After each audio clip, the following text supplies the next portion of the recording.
আজ শেয়ার করছি গরুর পায়া দিয়ে নিহারি রেসিপি। এজন্য আমি একটি গরুর পায়াকে টুকরো টুকরো করে কেটে পরিষ্কার করে ধুয়ে নিয়েছি।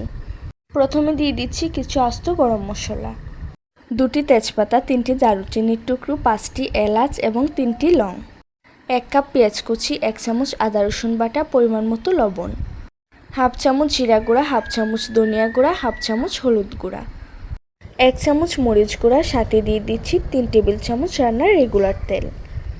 এখন সবগুলো উপকরণকে চামচের সাহায্যে একটু মেখে নিব। পরিমাণ মতো পানি দিয়ে চুলায় বসিয়ে দিব। এভাবে একবার পানিটা জাল করতে করতে শুকিয়ে গেলে আরও 2বার আমি গরম পানি অ্যাড করে এটাকে 2 ঘন্টার মতো জাল করে নিয়েছি। বেশিক্ষণ জাল না করলে এটা ভালোভাবে সেদ্ধ হবে না। বাগার দিয়ে রান্নাটা শেষ করতে হবে।